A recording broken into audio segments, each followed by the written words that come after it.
Thank you for joining us for the Friday blood sugar support call. Today we're going to review the weekly outreach and application reports, and then we'd like to really spend some time kind of going through the coaching readiness assessments and observations and how to enter those into Sugar. And then just open it up for questions and answers. We have been very closely monitoring the support email address, and I do believe that many of those questions are being answered within the same day. There have been some issues with new licenses, people being able to access with their new licenses, so we're looking into that, and we'll be following up with those people affected by that. But if you have submitted a question and it's been more than a couple days, please email again and mark it as urgent, and just make sure that we have seen the question. Definitely, it's our intention to get back to all emails within 2 days. So just let us know if you're not hearing from us. So with that, we're going to jump in to some of the reports. So before we go into the reports, actually, I wanted to share with you. Last week we shared this business process model flowchart, and we did send that out to everyone so that you could review it. But we wanted to kind of give a little bit of context to this diagram, and kind of let people know that this was based off of a lot of what was developed for the CCAP QI pilot. Particularly as it related to the reporting requirements for the CCAP QI pilot. So I want to take a moment, even though not all councils are in the CCAP QI grant, it's definitely, it feels like the Office of Early Childhood is really using that grant as a model, and it is with the reporting requirements, because it's tied to the wildly important goal related to increasing the quality services for high needs children through the measure of CCAP. They're monitoring it very closely, even on a weekly basis, and there's a lot of high-level attention on it. So there have been some really nice practices that have been developed through that CCAP QI pilot. And so I thought, it'd be helpful to kind of relate the two, sort of the generalized version for all QI funding funded by CDHS, and then also how that related to the original work in the CCAP QI pilot. So if you have any questions as we go, please chat them in. We want to make this as interactive as possible. We do have over 30 people on the call, so that's why everyone is muted, just to make sure we have good sound quality. Okay, so we kind of went through this last week, but wanted to show what this was based off of. This is the lead measures and program readiness for the CCAP QI pilot. It indicates that it's a draft because it's being updated for this fiscal year, 2015-2016. But it's substantively the same as it was last year. So those of you who are in the CCAP pilot, this will look very familiar. But for those of you who weren't, I thought it would be helpful to kind of go through this, because this really drives some of the reporting requirements. We've got very specific reporting requirements for the CCAP QI pilot, but more broadly, it helped inform our new CDHS reporting requirements for all quality improvement grants. So I felt like that historical context would be helpful. So if we go into this first box here, I'll zoom in a little bit, then we can see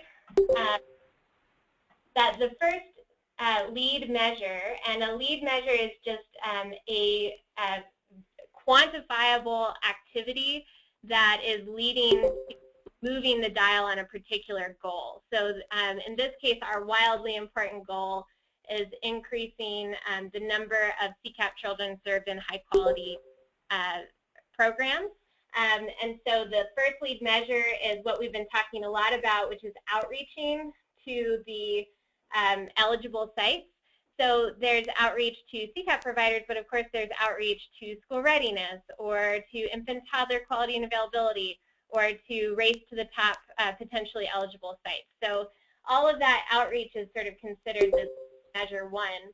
And so I added down here, the reporting requirements are the weekly communications report, because that's showing the count of how many communications we've completed to date. And then also the weekly application status report. And that's showing really the progress. So that's sort of your outcome, is that you make your outreach calls, and then your outcome is you have 10 new providers apply for a funding stream. So if we go to our reports that we've submitted, we can look at the outreach summation. So this was run at 12 o'clock today, and is showing calls, emails, in-person visits, letters, and other types of communication by the various teams. And I do know that a lot of people are still entering in retro-dated communication activity. It's really important that you at least are tracking the initial outreach for 100% of your eligible sites in whatever QI programs you participate in for CDHS. But any other communications you're welcome to track as well. So you can put that in, and we have sent this to the state, but have let them know that people are still entering in retroactive communications. So just wanted to show this. It's looking way better than it did last week. I think we were in the high hundreds last week, and this week we're over 4,000. So that's really great progress. All right, so the other report, and all of these are available to you through Sugar, through the reports module. So let me jump in right here. Sharon, we have a question about where the process, the model process diagrams can be accessed. And so we sent out the big one as follow-up, I think just yesterday. That email just went out yesterday.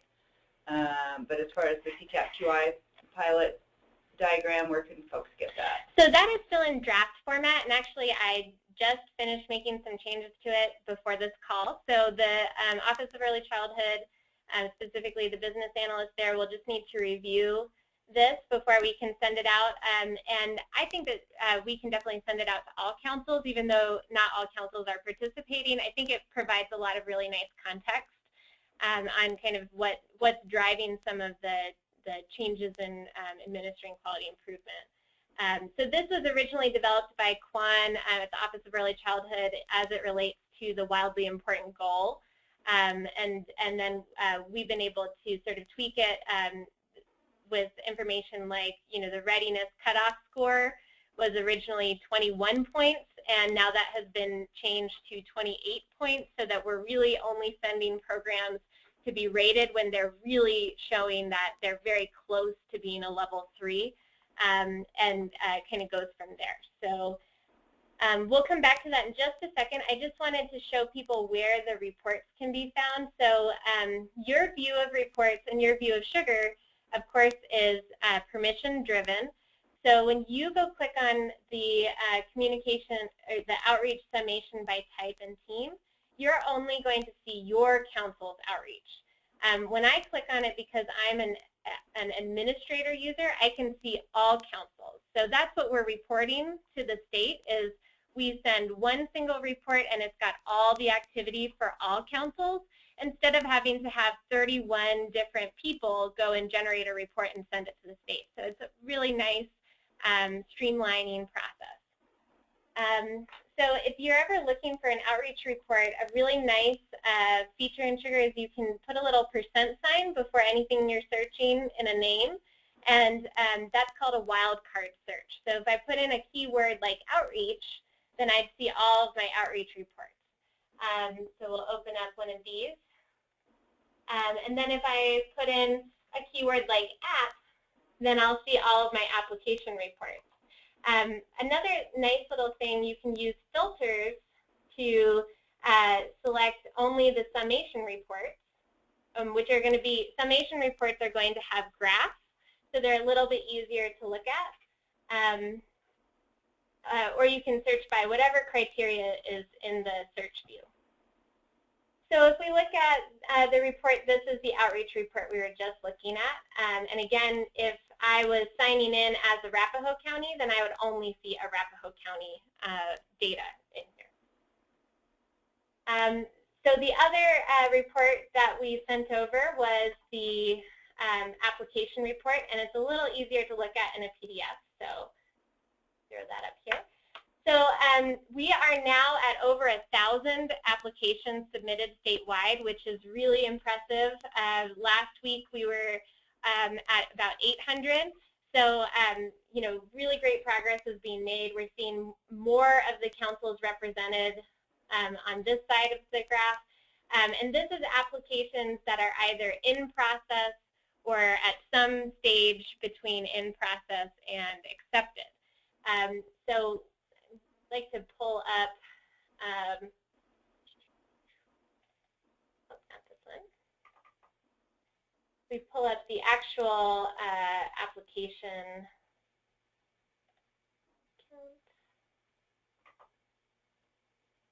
So we can also look at the preliminary requisition value.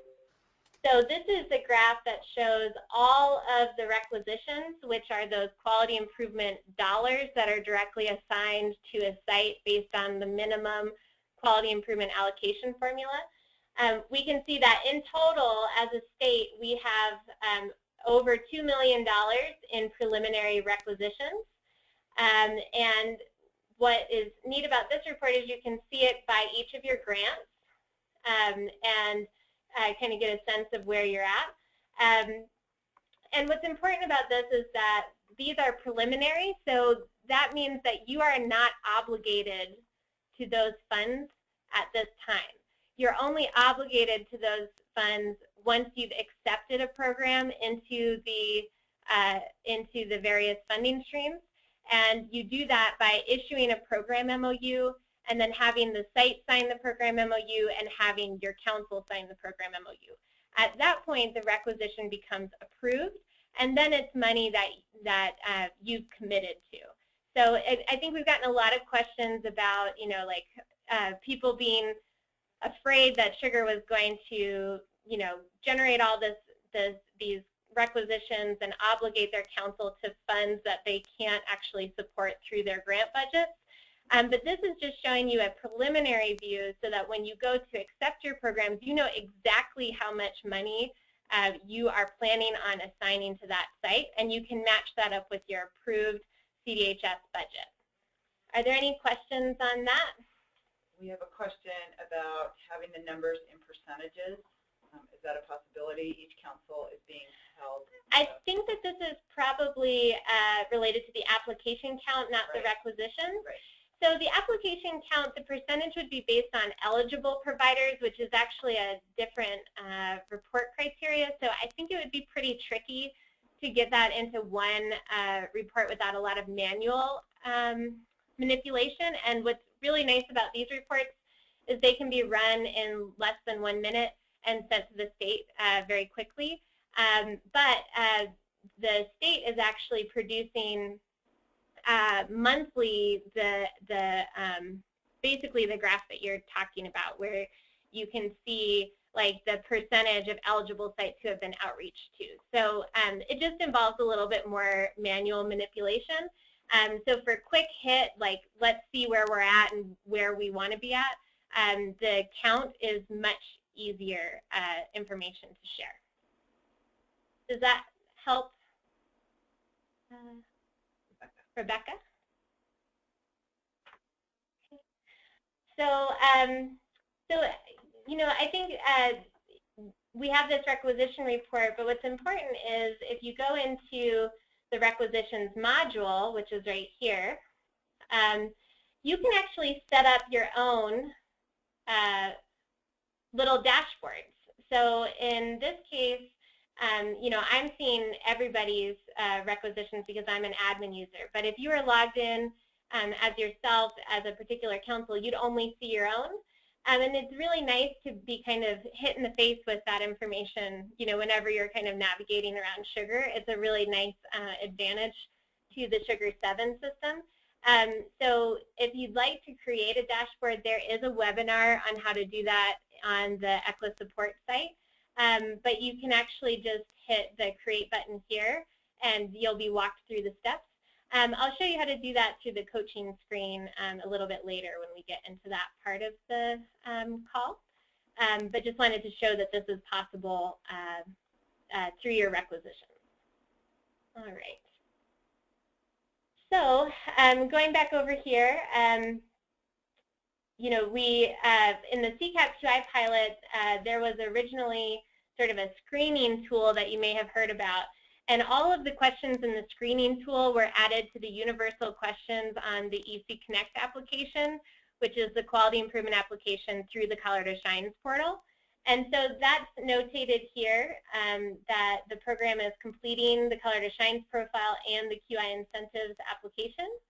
And then, you know, you as the council get to determine, is the program, well, they're meeting the minimum eligibility criteria because they wouldn't be able to see the funding stream otherwise, but you get to, you know, score their application based on the rubric for a particular funding stream and determine if they should participate or should not participate. And you actually have 3 options. You can send the program MOU, you can waitlist the site, which means that they do meet all the criteria, but you don't have enough money to support them in a particular year, or you can reject the application completely.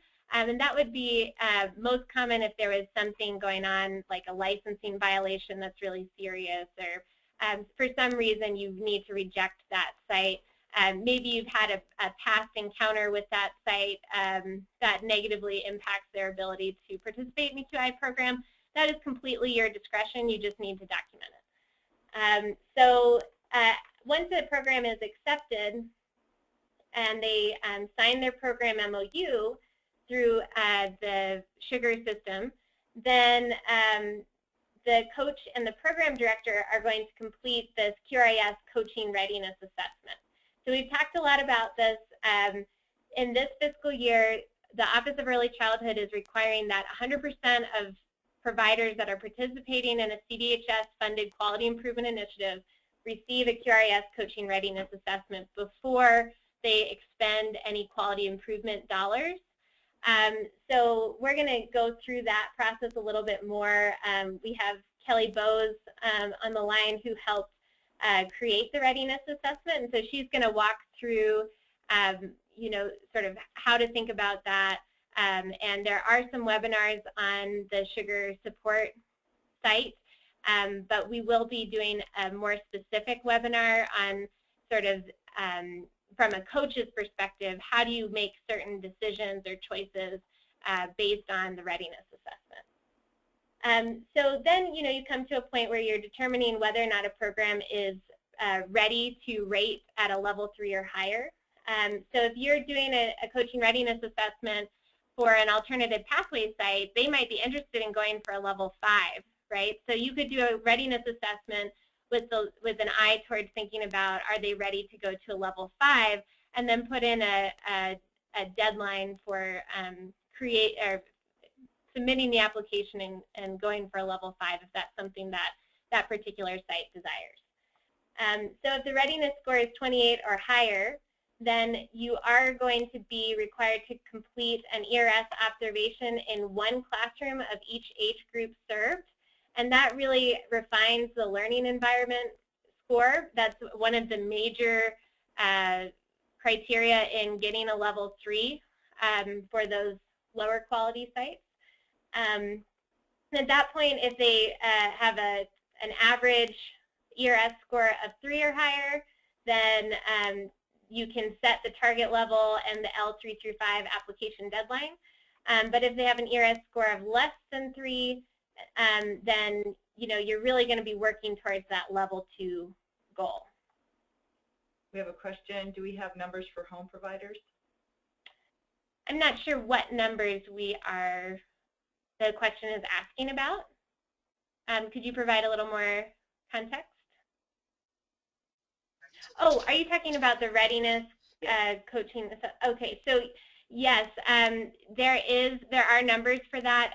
We are in the process of doing some review on a document that has it's like a quick reference guide, and the way that the minimums were established for the readiness assessment is that you look at each area, workforce, leadership and administration, learning environment, and you take the minimum score for level 3, and if you subtract 2 from that minimum score, then that's what they have to have at the time of the readiness assessment.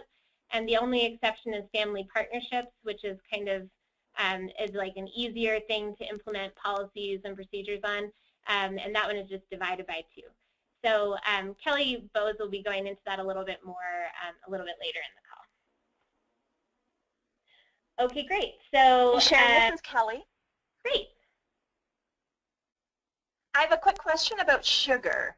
It looks like it's populated for centers at this point, not homes.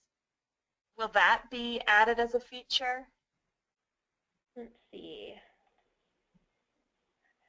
Are you talking about the 31 possible points, 22 possible points? Yeah, that text. Yeah, so that's just display label text, so we can adjust that at any time. Okay. Do people think that that's helpful to have this here? It's also on the readiness guide itself, so we don't have to include this. Any feedback on that? What we might do is say 31 for centers or whatever the possible points are for homes. Okay, great. All right. So going back here, so this target level and L3 through 5 application deadline are now fields in the coaching detail record, which is basically your coaching log. So this is really great because it allows us to do a lot of great reporting based on these deadlines and the target level.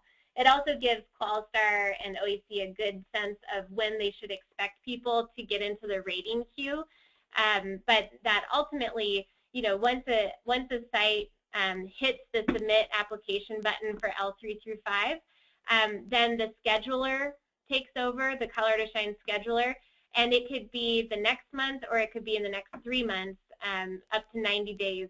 And OEC and QualStar don't really have a lot of control over that because it's supposed to be objectively driven by a pretty complex algorithm of who should rate first and be prioritized. Okay, so of course at that point individualized coaching continues and resources are dispersed, tied to the quality improvement plan through Colorado Shines. And if they're not already a level 2, then they would be working on those level 2 requirements. If they are level 2, they would just be working on getting their L3 through 5 application ready. And there's some important dates in here for the CCAP pilot, but we won't spend a lot of time on that since this is not a CCAP pilot call. But basically with the way that CCAP score, the mean CCAP enrollment score is calculated and the timing of when we receive CCAP data, in order to count for the WIG reporting, child care providers must submit their L3 through 5 application by December 31st and rate by March 31st. They can still rate after March 31st. Their rating just will not count towards the year-end reporting. So we can go over that more on a CCAP specific call later. And then, of course, if they receive their quality rating of 3 or higher, then they are awarded, and that's the goal. But if they receive a quality rating level that's less than 3, then they are still considered a level 2, and they, depending on some finalization of some policies and procedures, may be able to re-rate at a later time, but that is still being determined. Unless Michelle from the state happens to be on this call and would like to provide any information on that. Not sure if she's on the call or not. Okay. So that was really, I thought that would be helpful to go through this this graphic to give people some historical context, but really it's been really simplified to apply across all quality improvement grants, and is really sort of how this diagram is really how sugar allows those activities to happen in a streamlined way. So that's sort of the difference between the two diagrams. Are there any questions about those at this time?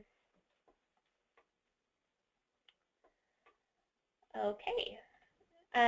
So the next thing we're going to jump into is recording the coaching readiness assessment and observations. But before I turn it over to Kelly, I thought it would be helpful to kind of go through really quickly a couple of things. One of them is that you always need to start your coaching from the meetings module. So in the meetings module, you can select the type coaching. So you can see like this one is a coaching record. And then it will automatically create your coaching detail session, which is where your coaching log is. But you can't have a coaching detail record without a meeting. So just wanted to provide that clarification. And then the other thing that I wanted to show very quickly is that you can add these coaching summation dashboards to your coaching detail view, and it will allow you to kind of see, you know, here are all my coaches, and here's how many coaching hours they've delivered this month to date, and here they're by these different funding streams.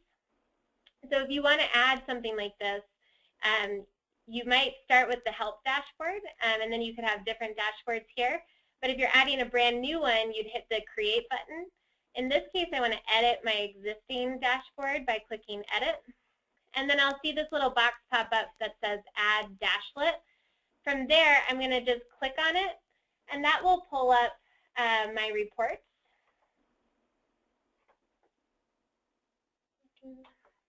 And then just Michelle chatted in saying the process of when a program can re-rate has not yet been determined. Oh, okay. Great. Thank you, Michelle, for that clarification. And I think because I'm in GoToMeeting, this is not showing you what I'm seeing.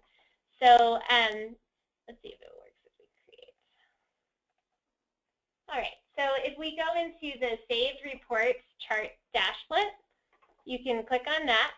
And then you'll have a whole drop down of any report that's a summation report. Remember, we talked about that at the beginning of the call. A summation report is what generates a graph for you.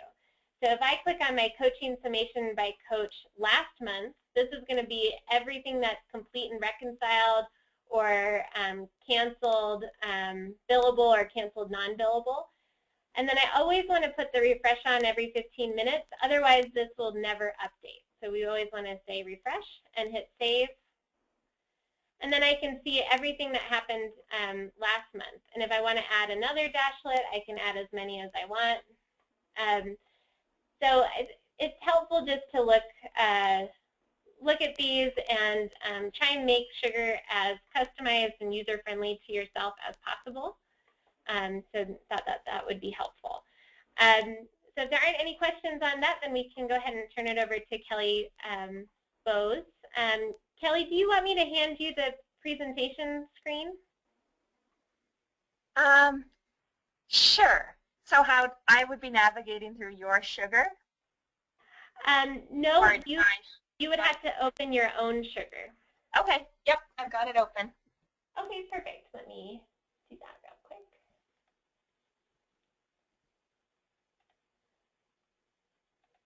And so maybe while I'm doing that, you could give kind of an introduction to the coaching assessment.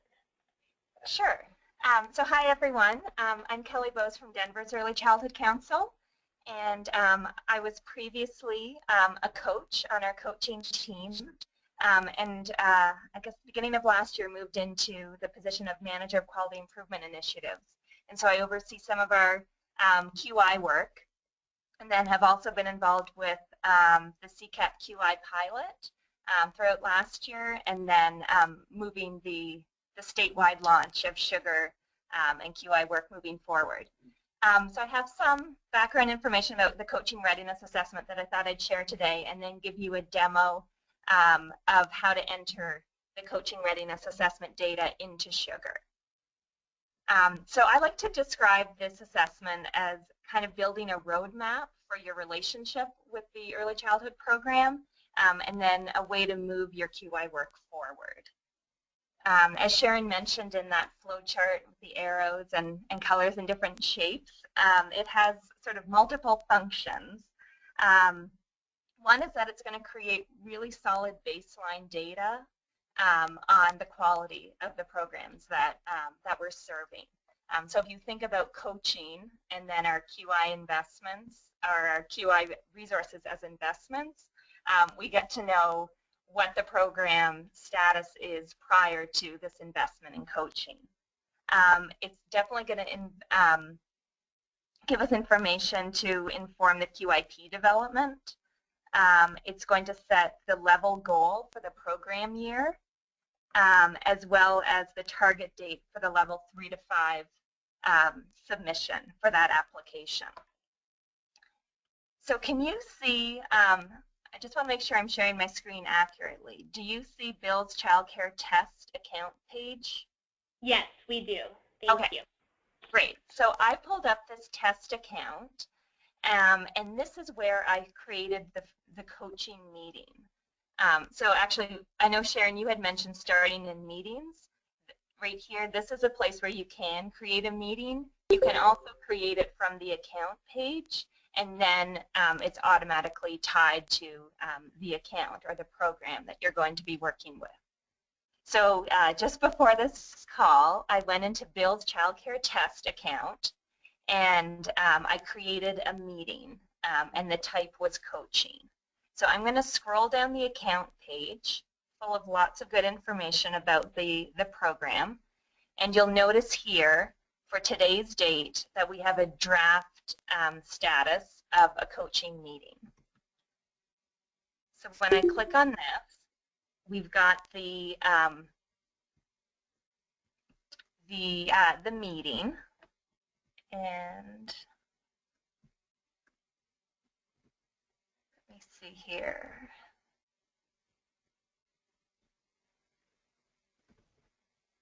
Oh, hold on. Sharon, do you know how to, I need to scroll down to get to the coaching details. Do you know how that?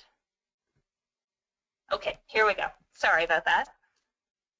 Okay, so within the meeting, if I scroll down, I'll find the pre-populated coaching details associated with this meeting. So they're located right here.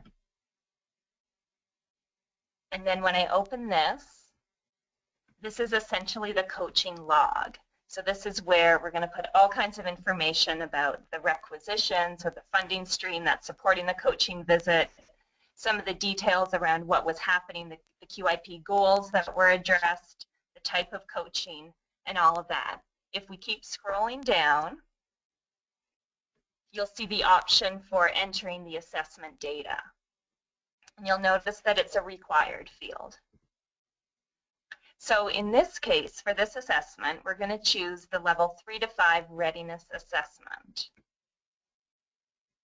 And when I choose that, you'll see these fields pop up. I'm also going to switch over to one other document that was circulated by Michelle to the coaching network, and then I believe is also on the Trello, and it's the paper version of the guide. So this may look familiar to some of you. And this is essentially going to guide that conversation with the program director around possible potential points in the Colorado Shine system. So Sharon had mentioned the idea earlier around that 28-point cutoff point for centers, and we'll figure out what the cut point is for family homes shortly. But this guide, this document, is going to help you figure out that total number of points. So you'll see that it's divided into the different standard areas within Colorado Shines and the point structure guide.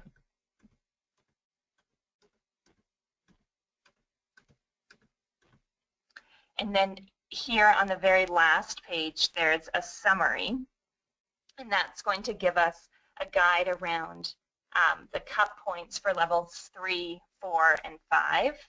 And this is where, as Sharon mentioned, the total possible points mentioned, that's where this is coming from. So our coaches in Denver have been using this for the past few weeks, I guess, sort of time frame. So they print it out, they bring it with them on the site visit, and they begin this conversation on, tell me about your program, and then getting deeper into, tell me about, let's calculate potential workforce points, for example, or tell me about your family partnerships, and then how it relates specifically to the Colorado Shine standards. And so together they calculate possible points, and then that's going to drive and inform the QIP development. So I'm going to go back to sugar now. And so let's say that we collected all of that information. We would enter it into these fields, whatever the potential points were, working your way through all the way down, and then mapping on this right-hand side to the level associated with the potential points. So again, you'd work your way down the right-hand side, filling that out as well.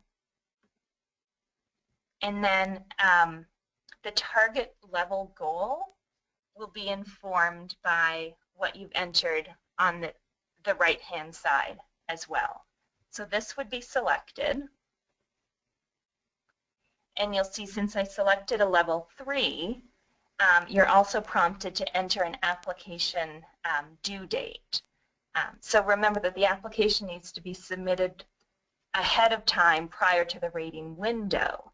So you'll need to think back from when you think this program will be ready to actually have that on-site observation and all of their documentation and evidence collected and organized and ready to upload.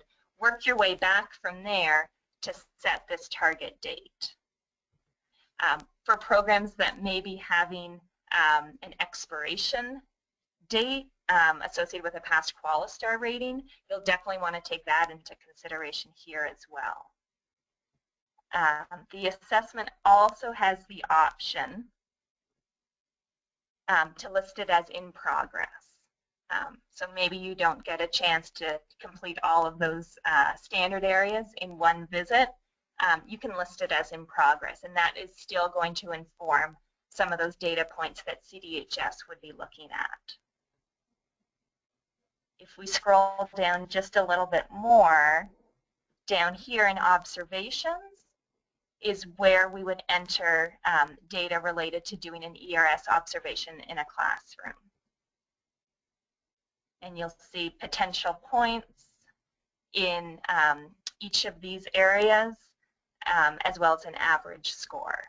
And ultimately, all of that is going to inform that readiness for a level 3 to 5 rating.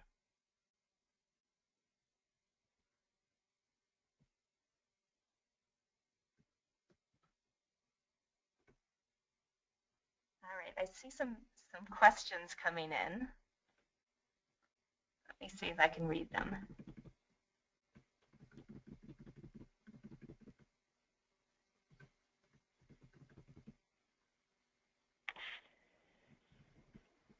All right, yes. Okay, sorry, go ahead. I was just going to say we can definitely send the coaching readiness assessment via email, again, to the ECLA list and the sugar list. That was one of the questions. Okay, yeah. And then driving goals in an MOU. I wonder, is that a typo? It would be the goals in the QIP that this would ultimately inform. And so I think to clarify, so the program MOU for a particular quality improvement funding stream will need to have been sent and signed before your coaching starts happening, unless there's a really good reason that you really have to coach before that program MOU is signed. And that's because it's got the coaching agreement included in there. There's some important information even about things like mandatory reporting and, you know, all kinds of good stuff. But what is also in the MOU is that all quality improvement expenditures need to be tied to the quality improvement plan. And this assessment is going to be informing that quality improvement plan. So part of the assessment is actually putting in some of the quality improvement plan goals. And I'm noticing a question here about crosswalk and alternative pathway sites. And in terms of an accountability measure, if they want to access, for example, Race to the Top funds, then they do need to have this, this completed. It doesn't necessarily mean that they're pursuing a rating, but they, if they want to access the Race to the Top funds, the quality improvement funds, they would complete this with their coach. And that will give us really good baseline data so that we can do year-over-year comparison on progress. And if an alternative pathway ever decided that they did want to go for a level 5, then they would have a good starting point for that.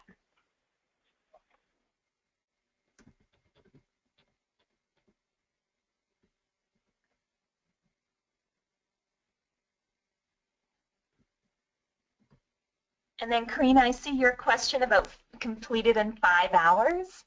I would say that it's, from experience with our coaches here in Denver, it varies. I haven't heard that it's taking that long, 5 hours. But I guess when you do add the ERS component, there's definitely some time associated with that. There is that option to list the assessment in progress. So I don't think a coach should feel like they have to do this all in one visit. That it can be broken up into manageable chunks. Yeah, and I think the 5 hours is referring to the Race to the Top. There's a minimum 5-hour assignment for all Race to the Top participants. Okay. And so there is that 5 hours. If they have more classrooms, they will receive additional coaching hours. So that kind of helps answer that observation question. You should have more coaching hours to help with that.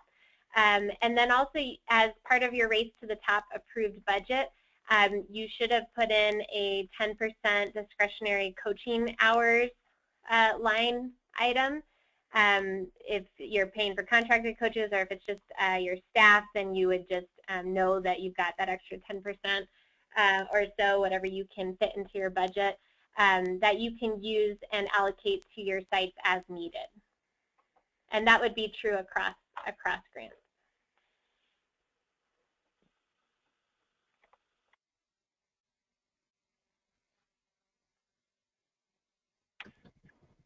Okay, so we got another question.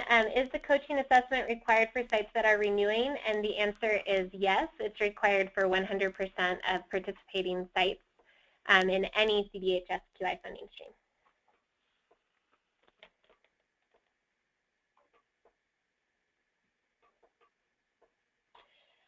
Questions are flying in.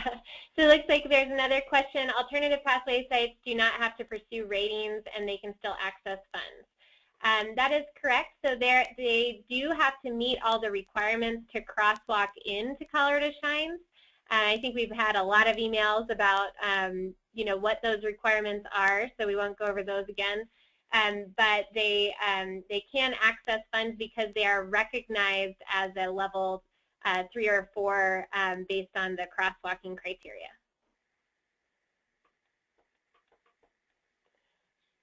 Okay, any other questions? Did we miss any?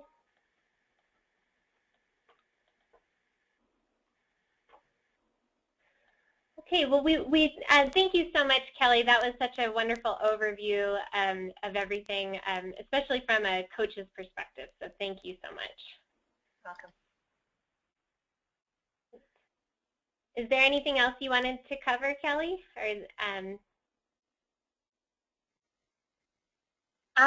no, I don't think so. Although I just did see a question pop up about Head Start as an alternative pathway, and yes, it is recognized as one. Okay, so that wasn't clear. So you should definitely be outreaching to Head Start programs in your communities about the alternative pathway deadline and requirements. Great. Thanks, Kelly. It looks like another question just came in about clarification on discretionary coaching budget needed. So So, I don't believe any councils have actually put in their discretionary coaching or quality improvement dollars into sugar. So I think we were planning actually to help out with that process by putting in coaching or a QI requisition for all funding streams for all councils at the value of $1 or 1 hour, and then sending out some information on how to update that to match your approved budget. So remember that, sugar is not responsible for your approved budget or your grants management between your council and CDHS. So it is critical that no matter what the numbers are in sugar, that you are communicating with your program officer and have approval for your budget, because sugar is not authoritative in that way. You have to have an approved budget with CDHS that matches the activities that you're doing. But the guidance that was given, and it was a very complicated time, I think, with all the grant extensions and holdover notice and different versions of spreadsheets being sent out. So it may have been missed, but there was some guidance given by the Office of Early Childhood and ECLA that there could be what's called 20% discretionary quality improvement funds available in each grant, and that allows the council a lot of discretion on if they want to increase the amount of quality improvement given to a particular site for a particular purpose, or it could be used more broadly for, let's say, for Race to the Top to support activities related to training, outreach, or technical assistance for level 1 sites pursuing a level 2. That doesn't mean that they're formally participating in the Race to the Top program, because we know that can't happen until they're a level 2. But that there's flexibility, because we really begged for flexibility with our quality improvement dollars to be able to support those level 1 sites. So the guidance was given, and this is on that minimum QI and minimum coaching assignment spreadsheets, that a council could budget 10% discretionary coaching in a particular grant and 20% discretionary QI in a particular grant. So if you didn't budget that way, you can work with your program officer to determine if you'd like to budget that way, or you can kind of proceed with how you've already budgeted. But it's a nice way to kind of allow for a lot of flexibility in the sugar system itself to kind of transfer funds or coaching hours from sort of a pooled fund of flexible dollars that still have to be spent directly on QI for a particular site, but can kind of move around and be at your discretion. Okay, so are there any additional questions about that? Okay, so it looks like there's a question. I've had a NACCE site that was not on the alternative pathway list. Okay, good. So it looks like Michelle answered that, and yes, the answer to that question is yes, and there is still a deadline of September 30th for the alternative pathways to meet all their requirements.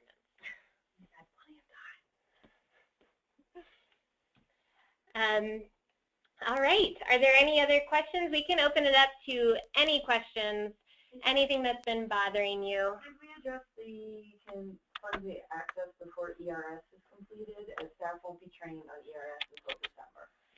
Okay, I'm not sure if people on the call heard that, but there was a question about whether or not funds could be accessed before the ERS observations are completed. And as long as the assessment is completed, definitely funds can be accessed. Really what's driving this, and we'll pull up the business process model, is that you have to have at least one quality improvement goal before you can submit a quality improvement request.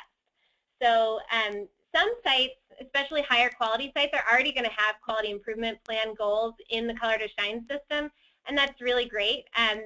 So they can start thinking about requesting funds. But the coaching assessment is really designed to help those sites really prioritize their goals, as it relates to the particular grant and the particular grant's objectives, and then make sure that spending is occurring related to that goal. So there have even been some instances where, like, let's say a site is going to be rating next month.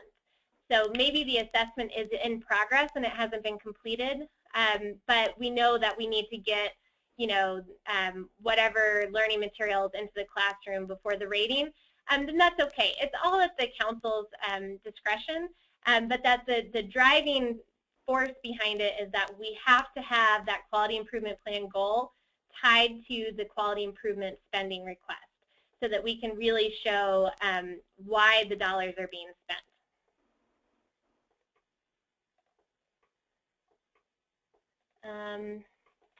Gretchen.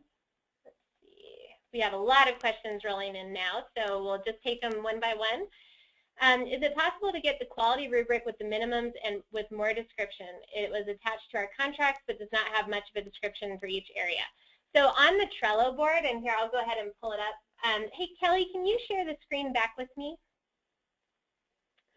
And then I'll pull up the Trello board where we have, there's actually in each of the program MOUs, there's a minimum formula sort of in sentences, which makes a lot more sense than that table in sort of layman's terms. So we posted that on the Trello board so that you could see what those minimums are. So we'll pull that up in just a moment as soon as Kelly shares the screen back with me. All right, let's see. We've gotten some questions about the sugar logins. The turnover time should be within that 1 to 2 business days, and I know we've had a couple come in where people are not receiving the email that has the sugar username and password in it. So we are trying to figure out a better way of getting that information to people without it getting stuck in spam filters. Let's see. So so we will get in touch with you directly on that. Let's see. The next question is, I have a crosswalk site that has recently received a new license number and sugar account. However, we have already signed MOUs with them under their old license number. How do we transfer this information without having to do the entire L2 work over again? I will defer to the state on that question because there's some very detailed pieces as it relates to license numbers and kind of how that works. So if Michelle is on the call, and I wouldn't mind, I don't mean to put you on the spot, but maybe we can provide some information. I think that actually someone from our office just asked that same question. We got a nice written response, so we can share that with people as well. The next question is, do you know if the state or reports given to the state filter out camps and school-age programs that are all in sugar? That's not really applicable in the filter because you shouldn't be outreaching those sites for the particular QI programs, but yes, absolutely you can filter for those things and anything that's going on. I guess it's important to say for the actual applications through Colorado Shines, through the Quality Improvement tab, that does filter those ages, and I guess more importantly, it filters the ages specifically allowed under the grant. So like for the infant toddler grant, it's only showing that funding stream for anybody who serves children 0 to 3. All right, next question. Is it possible to provide minimal access to sugar for contracted coaches to log their coaching? Actually, you can provide full access to sugar for contracted coaches. There is a card in Trello about external coaches. We do ask that the external coaches pay for the sugar license as part of their, they're probably charging you a fee, so they should pay for the license basically out of their fee. And it's $31.50 a month. And so they just need to submit a request, or you need to submit a request on their behalf to the support@equicolorado.org, and we'll get that arranged. Okay, think we actually got through all those questions. So for some reason, I'm not able to share my screen.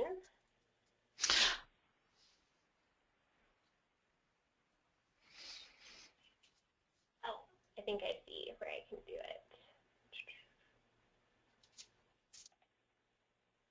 Okay, so I think you should now be able to see my screen again. So we're going to go into Trello and just look at a couple things here that there were some questions on. So right now I've filtered the cards, so you can filter by a particular word, and that will help you find cards related to that word. So I'm going to turn off filtering. And I think that the two questions that were related to Trello were that we can we see the minimum allocation description? So if you look here, there's this review universal QI MOUs and minimum allocation description. And so here you can see the actual PDFs of the finalized MOUs. We have had several councils provide their own edits to these MOUs, and we did set those up so that they can be sent through Sugar. So if you need edits on MOUs, it's a little late in the game this year to do edits to MOUs, but certainly in future years you can always customize your own MOU, and then we can plug it into Sugar. And by we, I mean ECLA. So if we scroll down, there's the QQI formula description. And then this is actually the word straight out of the MOU describing the minimum allocation. And it gives councils a lot of discretion, but provides a framework so that we're all offering the same resources since we are all funded by the same funding streams. So, so this is sort of the excerpt from that, and I think that will help answer your question, Gretchen, on sort of more layman's terms on what those spreadsheets really meant from the minimum allocation assignments. And I think it really is worth it to review the MOUs before you send any, so that you really know what the program is committing to, what your council is committing to, and make sure if you have any questions, you can ask ECLA or you can ask your QRIS specialist. These MOUs were all developed based on the conversations through the school readiness and ITQA work group that was called by Jasmine and Kelly at the state, and had many councils participating. So these are really a group effort that these were developed. So please make sure if you have any questions or need to change anything for your council, send an email to support@eclacolorado.org. Okay, and then let's see, I think we had one other question related to Trello. Let me see.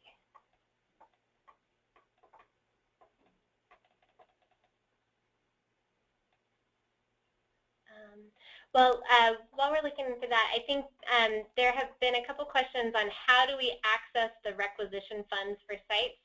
So that really goes back to that original statement that Sugar is not it's not your funding source. So Sugar is just a database that you can track activity in and meet reporting requirements, but you have to work with your program officer in order to do everything from a financial perspective. So, you know, you are going to be the one who is requesting reimbursement from your program officer against your approved budgets. So the Sugar doesn't have a bank associated with it, right? Like it's not really a source of money. It's merely a tracking instrument. So your requisitions should match your approved budget. And many of us will have to do budget modifications based on who's actually participating in a program, because you know everything that we submitted through the budget approval process was based on estimates, because we didn't know what sites would be participating, how many classrooms they would have, what their level was going to be. So it would be very difficult to predict that with complete accuracy. You can get really close. So it's expected that everybody should be submitting budget modifications after the applications close, so that you can really show, like, here's how many sites I have participating, here's the funds that are assigned to them, here's my discretionary QI, my discretionary coaching. and put that in the context of your larger approved budget. Okay, so it looks like, just in case you're not seeing the chat box, it looks like Michelle commented back that Karen Enboden has said that you can edit your MOU to reflect the new license number if the license number changes. But Karen is unsure what would need to be done in Sugar. So I think what would need to be done in Sugar is every new license number creates a new record, and that's true in Salesforce as well. So at this time, because everything is so driven by license number, you really wouldn't want to merge those two records, because then you'd lose the fact that it really is a separate license number, and that means something from a licensing perspective. So what you would do is just put a note on the new record and reference the old record, and then move the application to the new record and the requisitions to the new record. So if you need any help with that, just let us know. Okay, so it looks like someone had a question. I have been unable to see the full language in the MOU. I need to have it approved by fiscal prior to signing. Can you send me a copy today via email? Well, it's actually in the Trello board right here. So they're all uploaded right here, and you can download them and print them or email them, do whatever you need to do. So we'll send an email with some follow-up items from today's call, but please just check the Trello board, because it's probably posted there if you're looking for a document. Okay.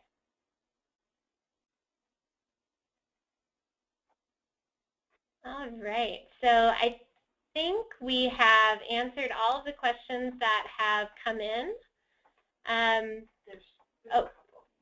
Here's one.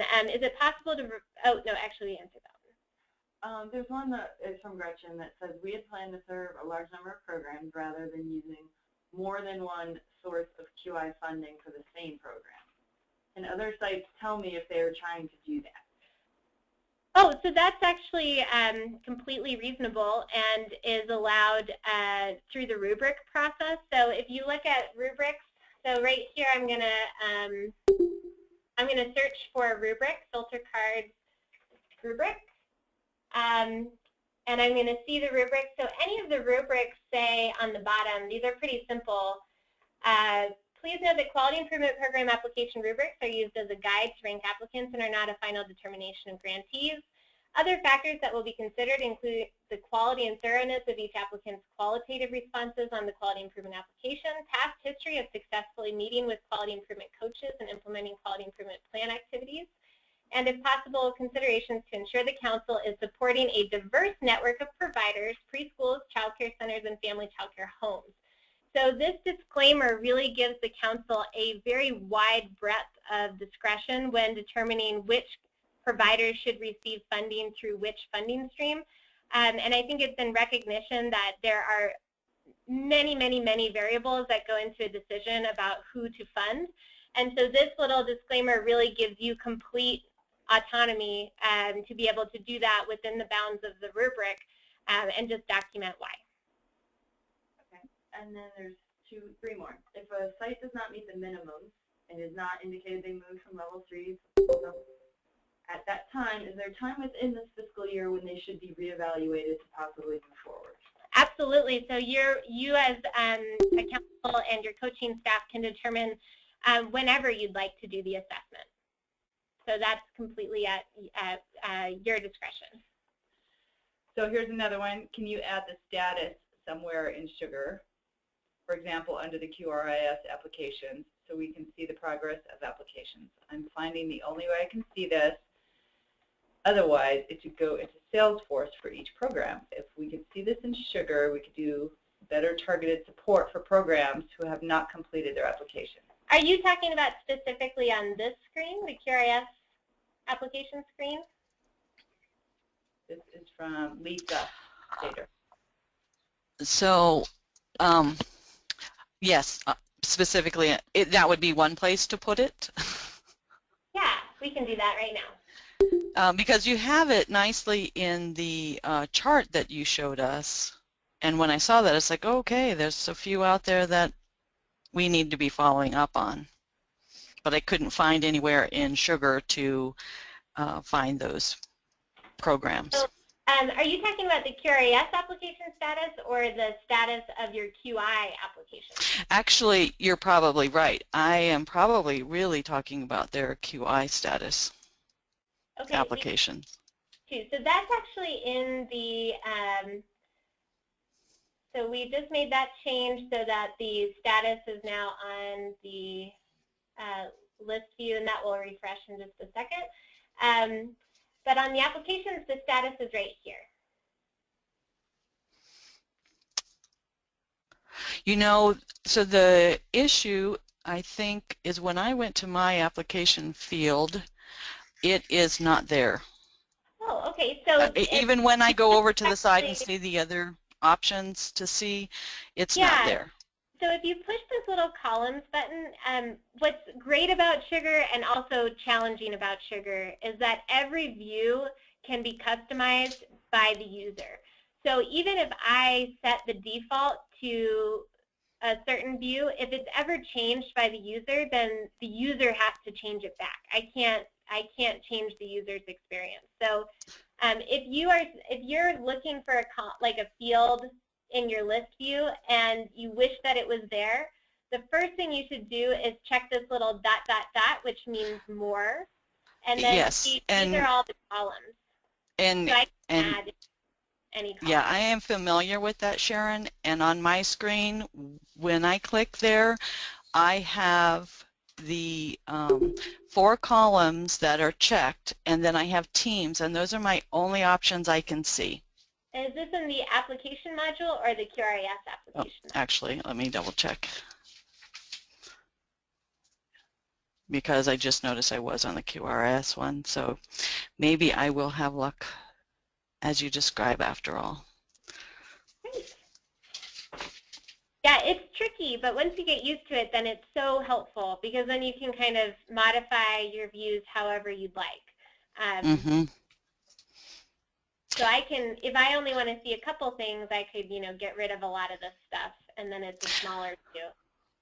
Okay, so I do have a problem here, and we could talk offline if we need to, because mine basically is telling me no data is available. That's probably related to the filters you have on. So if you have, I have not ever looked in here, so I think. But I do see my favorites was there, and so let me see what happens if I close that. Yeah, I mean, if you're okay with I'm good. The support call, we can, because I think this kind of thing happens to people a lot, where if you have a filter on that is giving you something that's unexpected, it will remembers the filter that you had on. So when you navigate away and then come back, it's going to remember what you had here. So you always want to check your filter up here and make sure you don't have any filters on. And the way you get rid of it is you just click this little X.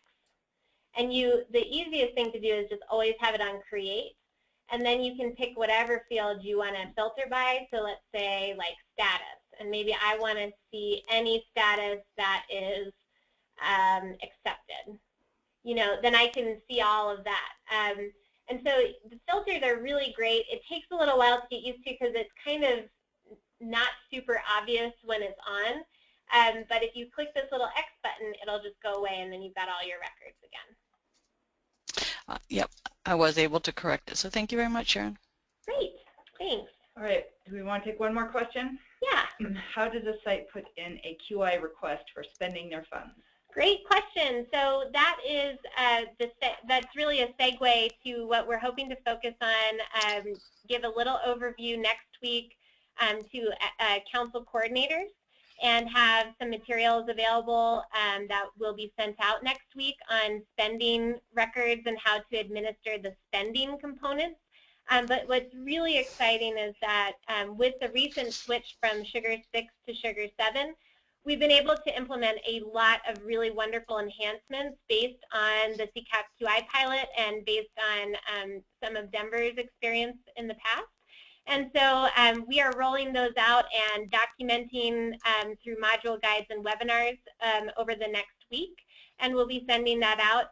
Now, it's likely that you probably aren't spending a lot of QI because your coaching readiness assessments have not been completed. So we're hoping that this timing is going to be really good for everyone because that coaching assessment needs to happen first before the spending is really happening. So we do have a small group of people meeting from the state QRS specialists, analysts, and some ECLA staff and a couple of representatives from councils doing a training of trainers on Tuesday. And from that, we are going to be planning 4 regional trainings that will be conducted in partnership with the Office of Early Childhood. That will be in-person trainings, probably you know, a whole day, but we will be getting out doodles for dates soon, and we really appreciate you sticking with us as we kind of navigated the transition of staff. And so, you know, we were originally planning to do in-person training sooner in the summer, but instead we've really tried to focus on getting the webinars and module guides up and focus on the support@eclacolorado.org email so that we could support more councils all at once and really refine the materials that we'll have available for the trainings. So more information on that will be coming out very, very soon. And in the meantime, any questions that come up, please just email us, and we will respond to them as soon as possible. Okay, so we're about 13 minutes over. So if there aren't any other burning questions, then we'll go ahead and convene this call. And we will double check the chat, make sure we hit all of the questions. But in the meantime, we will also send out an email with some links. But please feel free to check the Trello board or the support site. There is a lot of great information on there, and we know it's been a little bit challenging to navigate. You know, the Trello is not, you know, as intuitive as some websites. So we'll be reviewing that also and collecting feedback on the resources that have been developed and make sure that they're really meeting your needs as soon as possible. Well, thank you so much. Have a good Friday.